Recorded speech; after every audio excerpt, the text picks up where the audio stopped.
ಈಗ ತುಂಬಾ ಜನರಿಗೆ ಯಂಗ್ ಏಜ್ ಅಲ್ಲಿ ಮೊಣಕಾಲು ನೋವು, ಆಸ್ಟಿಯೋಆರ್ಥರೈಟಿಸ್, ನೀ ರಿಪ್ಲೇಸ್ಮೆಂಟ್ ಬರ್ತಾ ಇದೆ ಮೇಡಮ್. ಈ ಒಬಾಸಿಟಿ ಕಡಿಮೆ ಮಾಡ್ಲಿಕ್ಕೆ ನಿಮ್ಗೆ ಏನಾದ್ರೂ ಟ್ರೆಡಿಷನಲ್ ಮೆಥಡ್ ಇದೆಯಾ?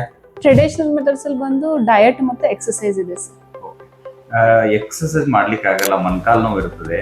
ಏನಾದ್ರೂ ಮಾಡರ್ನ್ ಮೆಥಡ್ ಇದೆಯಾ ಮೇಡಮ್ ನಿಮ್ ಕಡೆ? ಎಸ್ ಸರ್, ಈಗ US FDA ಇಂದ ಅಪ್ರೂವ್ ಆಗಿ ನಮ್ಮಲ್ಲಿ ಬಹಳ ಇಂಜೆಕ್ಟಬಲ್ಸ್ ಅವೈಲೇಬಲ್ ಇದೆ ಸರ್. ಅದರಲ್ಲಿ ಒಂದು ಬಂದು ಸೆಮಾಗ್ಲೂಟೈಡ್ ಅಂತ ಹೇಳಿ. ಈ ಸೆಮಾಗ್ಲೂಟೈಡ್ ತಗೋದ್ರಿಂದ ಏನಾದ್ರೂ ಹೆಲ್ತ್ ಗೆ ಅಫೆಕ್ಟ್ ಆಗೋದು, ಸೈಡ್ ಎಫೆಕ್ಟ್ಸ್ ಮೇಜರ್ ಇದೆಯಾ ಏನಾದ್ರು? ಮೇಜರ್ ಸೈಡ್ ಎಫೆಕ್ಟ್ಸ್ ಏನೂ ಇಲ್ಲ ಸರ್. ನಾರ್ಮಲ್ ನಾಜಿಯಾ, ವಾಮಿಟಿಂಗ್ ಆಗ್ತೈತೆ, GI ಬ್ಲೋಟಿಂಗ್, ಅವೇ ಮೈನರ್ ಸೈಡ್ ಎಫೆಕ್ಟ್ಸ್ ಇದೆ. ಇದರ ಡೋಸೇಜ್ ಮತ್ತು ಪ್ರೈಸ್ ಹೇಳಿ ಮೇಡಮ್.